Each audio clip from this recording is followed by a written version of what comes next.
Hey guys, Oliver from ConversionMaestro here, and today we'll take a look at a guide on how to improve your internal linking in WordPress and how to automate it with the best plugins. So first, I've written an article about internal linking in WordPress. It's right here. So now I'm making a quick video to show you how I do it. So I remembered that I wrote an article. It's called the Technical SEO Checklist right here, and I remember that I linked. Well, I didn't have a link. I remembered that I put in Google Search Console in the article, but I didn't have an article about Google Search Console yet. So now I have to internal link it to improve your SEO score. So let's see and edit and do it manually in WordPress. So this is my article right here. And then I have a section here, find out how Google views your page. Sometimes users can see everything on your page, but Google can't. Yada yada yada, and then you see here I wrote Google Search Console. So what I'm just gonna do is just select this, hit the link, type Google Search Console, and then WordPress will instantly find the article right here. I will update, and then I've inputted an internal link. Why is it important to have internal links on your website? You basically link articles together, and Google likes that because they want people to have the most information available as possible. And if you link articles to each other, you basically say, hey, if you want to learn more about Google Search Console, I actually have an article about that too, so you can just stay on this website and stay informed. You can also do outbound links, link to other websites, but of course it's better to keep people on your own website to reach the goals that you want to reach with your blog. So that's why I really like internal linking. One issue with internal linking is if you write a blog post of, let's say, 1,500 words, there's going to be a lot of keywords that you want to link to on your blog, and that can get tiresome because you have to manually input all the links just like you saw here. So there's actually another option, and that's a plugin that I use, which is called Link Whisper.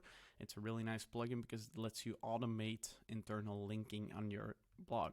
So I've inserted a lot of internal links already, but if you scroll down, you can see here it's Link Whisper, and it basically suggests some links. Now they're not going to be relevant here anymore because I've already included a lot of internal links from Link Whisper, so the suggestions aren't that great. But for example, it says these tools can show you both broken external links and broken internal links.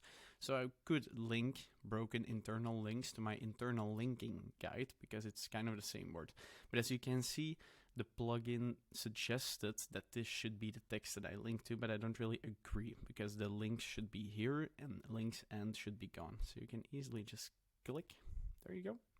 And then you can do the check mark, insert links into post, and then it's just gonna update real quick. And then it says the post has been updated and the links has been added successfully. So I just did internal linking automatically. But now let's see what you can do with Link Whisper itself. And that's the internal links report, which I really like. So I can click on links report, and then I can see all the blogs that I wrote. And then I can see how many other blogs that I wrote are linking to this article. So for example, the internal linking blog that I wrote and I'm making this video about, it would be nice if more blogs on my website linked to this one, if it's relevant, of course. So what I can do is click add here, right here, and then it's gonna select some suggestions. As you can see, the loading time is really fast. It finds your blogs really quick, which is nice. And then I can see other posts, other blogs that I wrote where I use internal linking in my text, but where I haven't linked to my new blog yet. For example, I wrote a blog about 17 best WordPress SEO plugins, and apparently I wrote internal linking suggestions right here. So what I can do is I can edit this sentence and just look at it and see, oh yeah, that would be nice if it would link to my new blog. So I can just hit, I'm gonna cancel real quick. So I'm gonna select this one, that's nice. Then how to use Google Search Console. Tracking internal linking would be great if somebody knew what internal linking was, right? So I can just hit the check mark. This one is not relevant. This one is not relevant. This one is relevant. But then I should just remove this part. Hit save. That's better. So I selected it. And then here, internal linking. That's great too, with the crawl errors. It's another blog that I wrote.